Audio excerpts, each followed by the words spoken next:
Why no IBIS? A complaint that I see so often in online camera and photography communities whenever a new camera is being announced, especially entry-level cameras. Hi and welcome back to the channel. My name is Steven and I am just another guy who loves cameras and photography. So today we are going to talk about cameras and gear, specifically entry-level interchangeable lens cameras. And so far this year, the three main cameras that I can recall is Sony ZV-E10 Mark II, Fujifilm X-M5, and the Nikon Z50 Mark II, where all three of them are entry level and they do not have IBIS, obviously, because they are entry level. They are supposed to be cheap and affordable. My own way of defining entry level, at least at the end of year 2024, would be anything below $1,000. Whether that includes the kit lens or not, I'll leave it up to you to decide, because usually that is only plus minus $100. 7 or 8 years ago, $1,000 will buy you something mid-range, but thanks to inflation, yeah, $1,000 only buy you something entry-level nowadays. And the only exception I can think of is Nikon Z30 or even cheaper Canon R10, but that is not our topic for today. So whenever we see this entry-level APS-C cameras being introduced by camera brands, there is a strong emphasis on vlogging, right? Content creation. I am a content creator actually. I own another channel where I review stuff, and yeah, I buy cameras mainly for content creation, not just photography.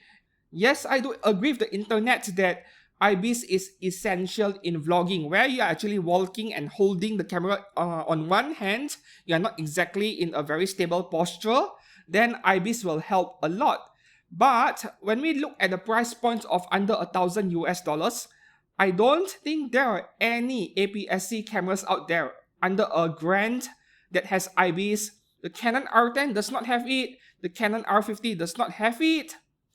And even the older predecessor models like Nikon Z50, the first version, the Mark I, Sony A6400, A6100, A6300, every single one of them does not have IBIS because it is entry-level price point.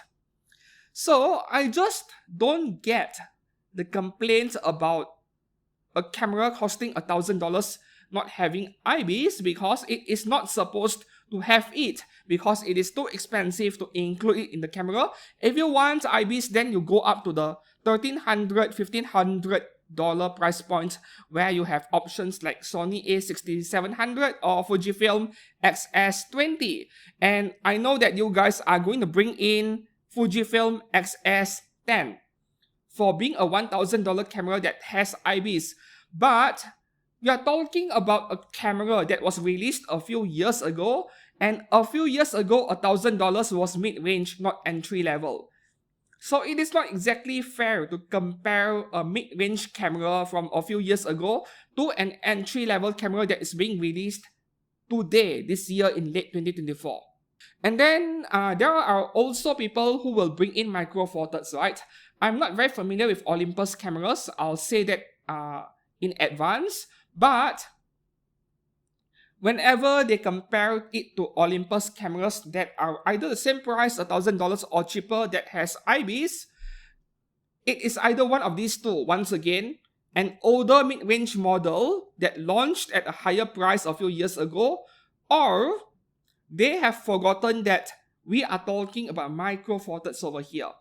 Smaller sensor, cheaper to manufacture, so there is additional budget to include IBIS mechanism inside the camera. The best example I can give you guys, right? $1,500. You have the option of Canon R7 and R8. So for the very same price, you choose between APS-C with IBIS or full frame with no IBIS. Makes sense, no? And you also do not see anyone reviewing the Canon R8 complaining about No IBIS in the Canon R8 being a big negative because there is the R6 Mark II if you need IBIS, right? So when you look at this R7 to R8 comparison, it is exactly the same thing as comparing a mid-range micro four thirds camera to an entry-level APS-C camera that costs a similar amount. It is not a fair comparison in short. Meanwhile, for photography, IBIS is a little bit overrated because most of the time I am either on a tripod, such as landscape photography or product photography in my studio, or I will be shooting subjects that move, so I need a really high shutter speed, otherwise my photograph will turn out blurry anyway. At shutter speeds of 1/50, 1/80 seconds, sometimes when you zoom in the image in Adobe Lightroom in front of a computer screen, you notice that your pictures are ever so slightly blurry, like there is a slight motion blur over there. So I would be going for 1/100 seconds at the bare minimum, sometimes 1/200 seconds. So it defeats the point of having IBIS because you need a high shutter speed anyway to capture a tech sharp image. Unless you are photographing with rear sync flash, then that is a different story. So that is my thoughts on the topic, why no IBIS? I think it is dumb when it comes to entry-level camera. So please do share with me your thoughts on whether you need IBIS in a camera. Let me know that in the comments below. For me, well, if you need IBIS, save up more money and buy a higher-end camera, or you look around in the used market. I mean, if you want a camera with IBIS for under $1,000, yeah, Fujifilm X-S10, or you look for the older Sony A6600, that is an option as well.